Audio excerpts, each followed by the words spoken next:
नमस्कार, आप देख रहे हैं जीएनटी स्पेशल और मैं हूं आपके साथ शगुफ्ता साहिल देव। भारत की सरजमीन पर 70 साल के बाद चीतों के आने की उल्टी गिनती शुरू हो चुकी है। चीतों को लाने वाला विशेष बोइंग विमान नामीबिया की राजधानी विंडहॉक से कुछ ही देर में भारत के लिए उड़ान भरने वाला है। इस विमान को बाहर और भीतर से विशेष तरह से तैयार किया गया है ताकि चीतों के पिंजरों को आसानी से रखा जा सके। कल यानी 17 सितंबर की सुबह ये विमान ग्वालियर पहुंचेगा। इसके बाद हेलीकॉप्टर के जरिए चीतों को कूनो नेशनल पार्क पहुंचाया जाएगा।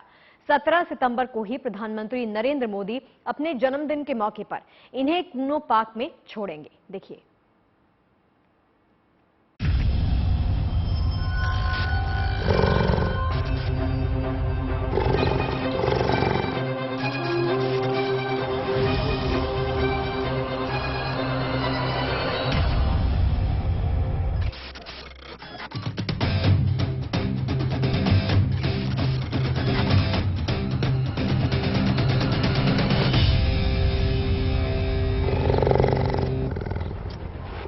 भारत आने को है अफ्रीकी मेहमान।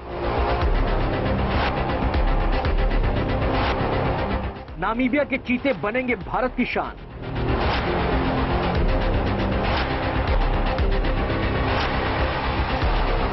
कूनो नेशनल पार्क में पूरी है तैयारी। चीतों के लिए भेजा गया स्पेशल बोइंग विमान।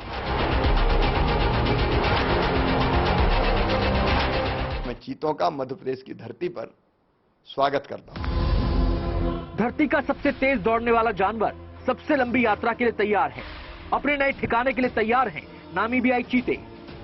बाघ की भूमि भारत अब दुनिया की चीता कैपिटल से आ रहे चीतों का नया घर बनेगा।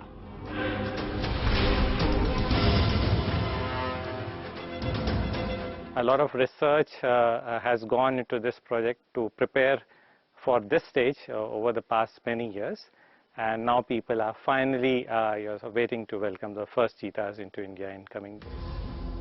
ये नामीबिया से भारत आने वाले चीतों की पहली झलक है। अफ्रीकी देश नामीबिया की राजधानी विंडहॉक से ऐसे 8 चीते आज शाम भारत के लिए उड़ान भरने को तैयार हैं। चीते आना एक असाधारण घटना है। मैं असाधारण इसलिए कह रहा हूं कि हमारे देश में चीते का अस्तित्व समाप्त हो गया लगभग 1952 के आसपास, और अब दूसरे महाद्वीप से, अफ्रीका महाद्वीप से चीते लाके उनको यहां पुनर्स्थापित कर रहे हैं। और शायद ये अपने आप की वाइल्ड लाइफ की स्टडी की सबसे बड़ी घटना है। तूफानी रफ्तार के लिए मशहूर ये चीते अब से कुछ ही देर में विंडहॉक से भारत के लिए रवाना होंगे। कल अपने जन्मदिन पर पीएम मोदी इन चीतों को मध्य प्रदेश के श्योपुर के कूनो नेशनल पार्क में छोड़ेंगे। अभी जो योजना है उसमें जो क्वारंटाइन नंबर 1, जो एनक्लोजर नंबर 1 है, वहां पे आदरणीय प्रधानमंत्री जी 2 चीते वहां पे छोड़ेंगे और उसके बाद करीब 70 मीटर दूर जाकर दूसरा क्वारंटाइन का एनक्लोजर है, जो रिलीज स्थान है, वहां पे 1 चीता। तो कुल मिलाकर इस प्रकार 3 चीतों को क्वारंटाइन में प्रधानमंत्री जी छोड़ेंगे। उसके बाद जो शेष चीते हैं वो उनके जो रेस्पेक्टिव क्वारंटाइन्स हैं उसमें छोड़ दिए जाएंगे। नामीबिया के जिस नेशनल पार्क से चीतों को लाया जा रहा है, अब जरा उसकी तस्वीर भी देख लीजिए। नामीबिया के नेशनल पार्क चीतों के घर के रूप में मशहूर है। यही चीतों की खासी तादाद है। इंसानी बस्तियों की तरह यहां चीतों की देखरेख के लिए पूरा इंतजाम है। नामीबिया से 8 चीतों को लाने के लिए तैयारी भी बेहद खास है। नामीबिया से चीते जंबो जेट बोइंग 747 के जरिए भारत लाए जाएंगे। चीतों को लाने के लिए इस एयरक्राफ्ट को इसलिए चुना गया ताकि रिफ्यूलिंग के लिए रुकना ना पड़े और चीते बिना रुके सीधे भारत पहुंच जाएं। बिना रुके दुनिया के एक कोने से दूसरे कोने तक पहुंचने की क्षमता वाले इस एयरक्राफ्ट पर चीते की पेंटिंग बनाई गई है। बड़ा प्लेन इसलिए लिया है ताकि वो डायरेक्ट फ्लाइट से बिना रिफ्यूलिंग के, बिना बीच में रुके सीधे भारत आ सके, इसलिए बोइंग एयरक्राफ्ट हायर किया गया है। ये डेडिकेटेड एयरक्राफ्ट है, मतलब इसमें सिर्फ चीते होंगे, हमारे 8 चीते होंगे। साथ में क्रू के अलावा इसमें कुछ हमारे अधिकारी और कुछ वेटनरी डॉक्टर्स, वाइल्ड लाइफ के एक्सपर्ट्स, चीता एक्सपर्ट्स ये होंगे। हमारे 3 भारतीय इसमें वैज्ञानिक और डॉक्टर और अधिकारी हैं। अब जरा विमान के अंदर की तस्वीरें देखिए। 8 चीते आएंगे, इसके लिए काफी जगह की जरूरत होगी। इसलिए विमान को उसी के तरीके से मॉडिफाई किया गया है। विमान में चीतों के अलावा चालक दल के सदस्य, डॉक्टर और चीता एक्सपर्ट सवार होंगे। ये एक बड़ा सा विशेष विमान है, 747 बोइंग विमान, और इसकी तस्वीरें देख के आपको अंदाजा लग जाएगा कैसी तैयारियां ये की गई हैं। अब विशेष विमान से लाए जाएंगे तो 8 चीतों को अलग अलग केज में रखा जाएगा। उस केज को विशेष रूप से डिजाइन किया गया है। इस जहाज के अंदर ऐसे मॉडिफिकेशन किए गए हैं ताकि 8 जो पिंजरे हैं उनमें उन चीतों को सुरक्षित तरीके से भारत लाया जाए। इस इंटरकॉन्टिनेंटल मिशन के तहत ये बोइंग विमान चीतों को लेकर आज शाम 7 बजे विंडहॉक के होसियो कुटाको इंटरनेशनल एयरपोर्ट से उड़ान भरेगा। ये लगभग 8,500 किलोमीटर का सफर तय करके मध्य प्रदेश के ग्वालियर में उतरेगा। इसके बाद सेना के चिनूक हेलीकॉप्टर के जरिए चीतों को कूनो नेशनल पार्क ले जाया जाएगा। नामीबिया के इन 8 चीतों को विशेष चीता प्रोजेक्ट के तहत भारत लाया जा रहा है। भारत सरकार ने 1952 में देश में चीतों को विलुप्त करार दिया था। छत्तीसगढ़ के कोरिया जिले के सालवन में 1948 में आखिरी चीता देखा गया था। 8 चीतों को भारत लाने के प्लान पर नामीबिया में मौजूद भारतीय उच्चायुक्त करीबी नजर बनाए हुए हैं। वो नामीबिया के नेशनल पार्क जाकर खुद पूरे मिशन को देख रहे हैं। Now, Namibia is a wonderful partner because it's called the cheetah capital of the world, and Namibia also has its own very strong credentials, very strong conservation systems and values in place, and we also learn to benefit from that by learning with Namibia on how to protect these wonderful, precious creatures. We are currently working to ensure that all the procedures and all the requirements are in place before the cheetahs are actually sent to India. Namibia की राजधानी से 8 चीतों को लेकर जो special विमान भारत आ रहा है उसमें चीता कंजर्वेशन फंड के संस्थापक डॉक्टर लॉरेन मार्कर भी हैं। 2009 में जब नामीबिया से चीतों को भारत लाने की बात उठी तो लॉरेन चीतों की नई रिहाइश का इंतजाम देखने खुद एमपी के श्योपुर के कूनो नेशनल पार्क पहुंची थी। After the 2009 conference, I was then invited to Kuno and in Madhya Pradesh to look at an area that they had identified which could be perfect for the cheetah. And it was very good. Good prey populations, good habitat. It looked like it could be a perfect place to bring the cheetahs back. Namibia से आने वाले मेहमानों का बेसब्री से इंतजार हो रहा है। शनिवार की सुबह खास मेहमान भारत की धरती पर होंगे। करीब 7 दशक बाद भारत की धरती पर ये राजसी जानवर दौड़ते नजर आएंगे। भोपाल से रवीश पाल सिंह और दिल्ली से आशुतोष मिश्रा के साथ bureau report, good news today.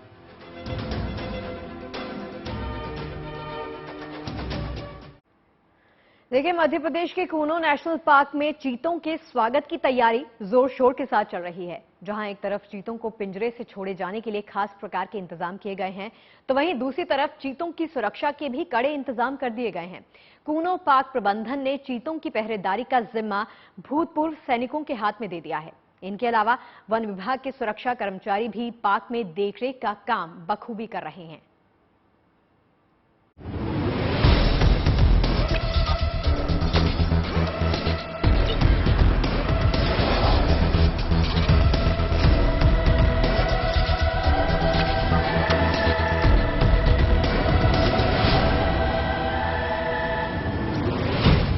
Sheopur के कूनो में तैयारियां तो जोरदार हैं, लेकिन चीतों से जुड़ी चुनौतियां भी हजार हैं। प्रधानमंत्री बिना किसी परेशानी के चीतों को जंगल में छोड़ सकें, इसके लिए विशेष इंतजाम किया गया है। यहां प्रधानमंत्री के लिए खास मंच बनाया गया है। इसी मंच पर प्रधानमंत्री बैठेंगे और ठीक सामने के बाड़े में चीतों के पिंजरों को रखा जाएगा। प्रधानमंत्री मोदी जैसे ही मंच पर रखी इस पुली को घुमाएंगे, चीतों का पिंजरा खुल जाएगा और वो बाड़े में पहुंच जाएंगे। प्रधानमंत्री मोदी के मंच की ऊंचाई 10 से 12 फीट होगी। मंच पर प्रधानमंत्री के अलावा मुख्यमंत्री शिवराज सिंह चौहान, केंद्रीय वन मंत्री और मध्य प्रदेश के वन मंत्री होंगे। इसी मंच के ठीक नीचे 6 फीट के पिंजरे में चीते होंगे। मंच से 50 फीट की दूरी पर चीतों के लिए क्वारंटाइन सेंटर बनाया गया है। 17 सितंबर को प्रधानमंत्री नरेंद्र मोदी 12:15 बजे लीवर हैंडल घुमाकर चीते के पिंजरे का गेट खोलेंगे। लीवर घूमते ही पिंजरों में लगे स्लाइडिंग गेट खुल जाएंगे। कुछ मिनट की चहलकदमी के बाद चीते सामने के क्वारंटीन सेंटर में होंगे। जिस दिन उन्होंने जन्म लिया उस दिन वे मध्य प्रदेश की धरती पर होंगे। इससे बड़ा सौभाग्य और मध्य प्रदेश का क्या होगा। और उस दिन को भी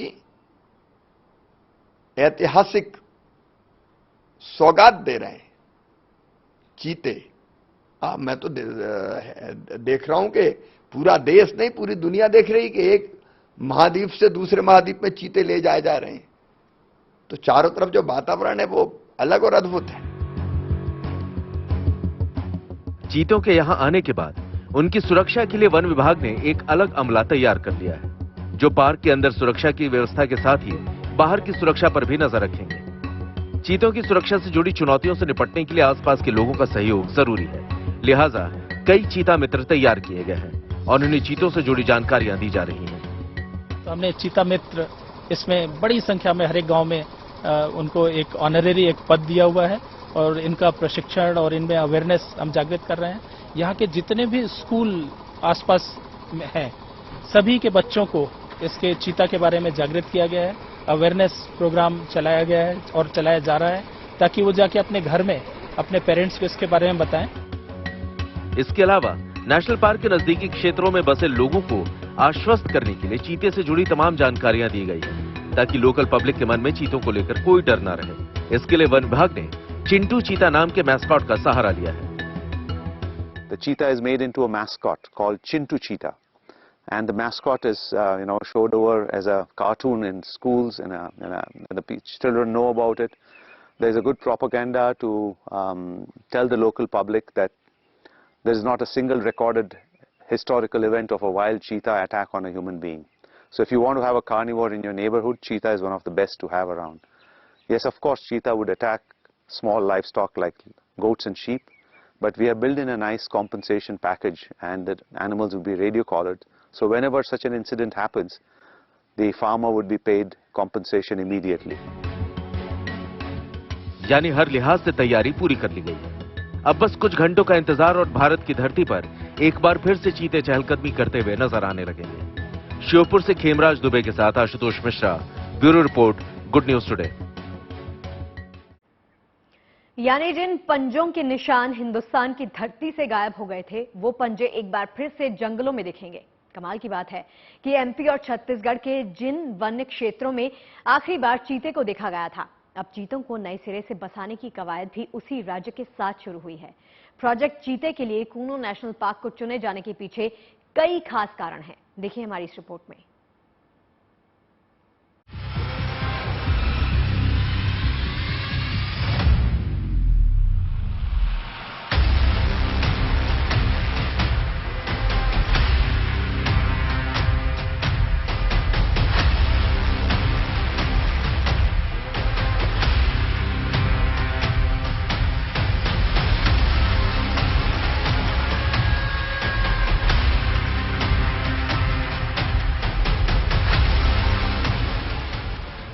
सत्तर साल बाद हिंदुस्तान के जंगलों में नजर आएगी चीते की चाल। एक वक्त था जब हमारे देश के जंगलों में ढेरों चीते थे, पर इन चीतों को शिकारियों की नजर लगती देखी। अंग्रेजों से लेकर रियासतों के राजा महाराजाओं ने चीते का इतना शिकार किया कि ये भारत के जंगलों से पूरी तरह विलुप्त हो गए। अब 70 साल बाद एक बार फिर चीतों का हिंदुस्तान के जंगलों में गृह प्रवेश हो रहा है। अफ्रीका से चीते लाकर मध्य प्रदेश के कूनो वाइल्ड लाइफ सेंचुरी में बसाया जा रहा है। इस इलाके को पिछले 20 सालों से एशियाटिक लायन की रिहाइश बनाने के लिए तैयार किया जा रहा था। सरकार ने अच्छा खासा मुआवजा देकर लोगों को इस क्षेत्र से बाहर बसाया।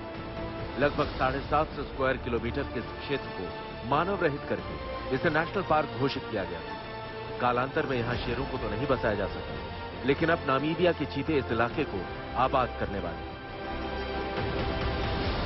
So an area of about 750 square kilometers, human free, has been created, declared as a national park. And the incentive for managing this would be greatly reduced by the park managers if an introduction of a large carnivore was not done in such an area. So waiting for the lions for 20 years, it's best to bring in something else if it's not going to happen. And so the cheetah fills in the void there. And we're bringing in the cheetah there right now. आपको बता दें, एक जमाना था जब एशियाई चीते Iran, मध्य Asia, Afghanistan और भारत में पाए जाते थे। भारत में राजस्थान, पंजाब, बंगाल, बिहार, उत्तर प्रदेश, मध्य प्रदेश, गुजरात और कई प्रांतों में ये चीते पाए जाते थे। इसके बाद इस खूबसूरत जानवर पर देश के राजा महाराजा और अंग्रेजों की नजर लग गई। उन्होंने चीते के शिकार से लेकर उसकी अंगों और खाल के इस्तेमाल को अपना शौक बना लिया। वहीं कई राजाओं ने अपनी शान में चीतों को पालना भी शुरू कर दिया। राजशाही के जमाने में भारत में चीतों की ट्रेडिंग भी होती थी और तब इनकी कीमत 10 रुपए से लेकर 150 से 200 रुपए हुई। दरअसल शेर और बाघ की तुलना में चीते कम हिंसक होते हैं, इसलिए इन्हें पालना आसान होता है। इसलिए लोगों ने इन्हें पालकर दूसरे जंगली जानवरों का शिकार करवाना शुरू कर दिया। हुआ ये कि जब चीतों को पालतू बनाया जाने लगा तो इनके अंदर शिकार करने वाली प्रवृत्ति भी खत्म होने लगी। जानकार बताते हैं कि पिंजरे में बंद चीते प्रजनन भी नहीं कर सकते और जो पैदा होते उनमें से 60% की मौत हो जाती। जो बच जाते उन्हें भी उनकी मां से शिकार करने की ट्रेनिंग नहीं मिल पाती, इसलिए उनकी भी जल्दी ही जान चली जाती। धीरे धीरे देश में चीतों की संख्या कम होती रही और फिर चीतों पर आखिरी बार हुआ साल 1947 में, जब छत्तीसगढ़ की एक रियासत कोरिया के राजा रामानुज प्रताप सिंह ने देश के आखिरी बचे 3 चीतों को भी मार डाला। उसके बाद कभी भी इस देश में खूबसूरत जानवर को नहीं देखा गया। लेकिन जहां से चीते विलुप्त हुए थे, अब उसी इलाके में एक बार फिर से भारत में चीतों की बस्ती को आबाद किया जा रहा है। इसके साथ ही भविष्य में कूनो नेशनल पार्क में शेरों को लाए जाने की भी उम्मीद फिर से जाग गई। That does not negate the possibility of the future to bringing in lions at all, because cheetahs and lions have coexisted in the past in India and they coexist today in Africa. We don't have tigers in that landscape, but it is connected to Ranthambore, which is a very good tiger reserve. So there's the potential of tigers dispersing into Kuno area very much there. So it would be probably the only place in the world where we have tigers, lions, cheetahs and leopards coexist. 4 large cats, 4 large carnivores in the same area. It would be unique. चीतों के आने से इस इलाके के लोगों में भी खासा उत्साह है। दरअसल चीतों के आ जाने से इस वीरान पड़े नेशनल पार्क में वाइल्ड लाइफ की नए सिरे से शुरुआत हुई। इससे इलाके के लोगों के लिए टूरिज्म से जुड़े रोजगार के नए रास्ते भी खुल जाएंगे। The people here have been looking forward to having a large carnivore in the landscape because it's going to improve their livelihoods through ecotourism. The land prices, since the Project Cheetah has come into being, and it's happening in the sense the Supreme Court has given a go-ahead, have shot up 20 times. So the real estate has gone up, the enthusiasm in the communities living around has gone up, because ecotourism creates a lot of opportunity for jobs related to resorts, tourism related to vehicles which are rented out. We have a very unique system in India where tourists are not allowed to take their own vehicles into the national park, but you have to rent out a 4-wheel drive which belongs to the community. So that money goes back to the community. The profits shared at the gate receipts, 40% of them are shared with the buffer zone communities. यानी 17 सितंबर को पिंजरे से आजाद होने वाले ये चीते कूनो के जंगल में सबके लिए मंगल का कारण बने। भोपाल से रवीश पाल सिंह और दिल्ली से आशुतोष मिश्रा के साथ bureau report, good news today. चीते के भारत में लौटने को लेकर ये उत्साह यूं ही नहीं है। बेहद चतुर, बेहद चालाक और चुस्त चीता अपने आप में अद्भुत है। ये दुनिया का सबसे तेज रफ्तार वाला जानवर है। पलक झपकते शिकार इसके जबड़े में आ जाता है और मिनट भर में उनका काम तमाम। इसी वजह से चीते को शिकार मशीन भी कहा जाता है। देखिए, वैज्ञानिक अनुमान के मुताबिक चीते की अधिकतम रफ्तार 120 किलोमीटर प्रति घंटा होती है। टॉप स्पीड पर चीता लगभग 23 फीट यानी 7 मीटर लंबी छलांग लगा सकता है। अगर दुनिया के बाकी तेज रफ्तार वाले जानवरों से चीते की तुलना करें तो चीता सबको काफी पीछे छोड़ देता है। रफ्तार के मामले में चीते के बाद दूसरे नंबर पर आता है जैगुआर। जैगुआर 80 किलोमीटर प्रति घंटे की रफ्तार से कुलांचे भर सकता है। तो वहीं जंगल के राजा शेर भी स्पीड के मामले में जैगुआर को टक्कर देते दिखते हैं। वनराज 80 किलोमीटर प्रति घंटे की स्पीड से फर्राटा भर के अपने शिकार को चित्त कर सकते हैं। इसी क्रम में यूरेशियन लिंक्स की रफ्तार भी बेमिसाल है। यूरोप में पाया जाने वाला ये कैट फैमिली का जानवर भी 80 किलोमीटर प्रति घंटे की स्पीड के साथ दौड़ लगाता है। इसी तरह कूगर भी 80 किलोमीटर प्रति घंटे की रफ्तार से दौड़ लगा सकता है। टॉप स्पीड वाले शिकारियों की इस लिस्ट में अगला नंबर आता है भारत की शान टाइगर का। बाघ खतरनाक तो है ही, लेकिन अपनी स्पीड से वो शिकार को चौंका देता है। टाइगर 64 किलोमीटर प्रति घंटे की स्पीड से दौड़ भी सकता है। इसी तरह स्नो लेपर्ड की रफ्तार की धार भी अच्छी खासी है। बर्फीले इलाकों में पाया जाने वाला ये खूबसूरत और खतरनाक जानवर 64 किलोमीटर प्रति घंटे की रफ्तार से भागता है। इसके बाद नंबर आता है क्लाउडेड लेपर्ड का। ये तेंदुए की तरह एक नस्ल है और क्लाउडेड लेपर्ड 64 किलोमीटर प्रति घंटे की स्पीड से कुलांचे भर सकता है। आखिर में आता है लेपर्ड यानी तेंदुआ। वैज्ञानिक अनुमान के मुताबिक तेंदुआ 58 किलोमीटर प्रति घंटे की रफ्तार से दौड़ लगा सकता है। दरअसल देखिए, चीते की गजब की रफ्तार के पीछे एक खास वजह है। आकार में चीते का दिमाग थोड़ा सा छोटा जरूर है, लेकिन इसका दिल बहुत बड़ा होता है और यही दिल इसे रफ्तार का सौदागर बनाता है। अब आप कहेंगे कि दिल का भला रफ्तार के साथ क्या लेना देना, लेकिन दिल ही नहीं बल्कि इसकी नाक और पूंछ की बनावट भी चीते को बेहद फुर्तीला और चुस्त और दुरुस्त बना देती है। और इन सबसे बढ़कर है चीते की समझ और बूझ, हिम्मत और फैसला लेने की क्षमता, जो इसे बेहद ताकतवर और कामयाब शिकारी बनाती है।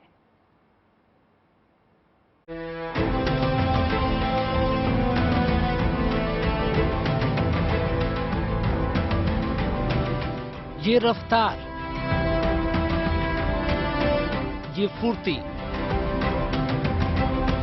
ये शाही अंदाज बताता है कि ये जंगल का वो सुपरस्टार है जिसका कोई मुकाबला नहीं।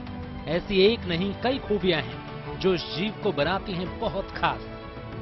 चीते की सबसे बड़ी ताकत है इसकी रफ्तार। ये करीब 100 किलोमीटर प्रति घंटे की रफ्तार से दौड़ सकता है। तेज रफ्तार से लंबे लंबे डग भरते हुए ये पल भर में शिकार का काम तमाम कर देता है। इसकी सुनने की ताकत भी कमाल की है। माना जाता है कि एक सेहतमंद चीता 2 किलोमीटर दूर तक की आवाज सुन सकता है। इसके देखने की क्षमता भी बेमिसाल होती है। ये दूर से ही अपने शिकार की पहचान कर लेता है और उसी के आधार पर शिकार की रणनीति बनाता है। इसके शरीर पर मौजूद हजारों स्पॉट्स यानी धब्बे इसे जंगल में छिपने में मदद करते हैं। खास बात यह है कि चीते दहाड़ते नहीं, ये बिल्ली की तरह गुर्राते हैं।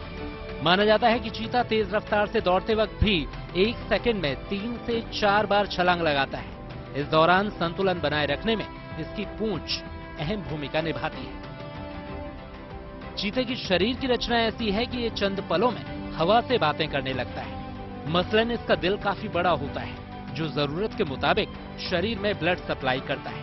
इसकी चौड़ी नाक लंबी सांस भरने में मददगार होती है और इस तरह चीता बन जाता है जंगल का चतुर चालबाज शिकारी। Bureau report, good news today. और चलिए, जीएनटी स्पेशल में फिलहाल के लिए इतना ही। इजाजत दीजिए, लेकिन आप बने रहिए गुड न्यूज।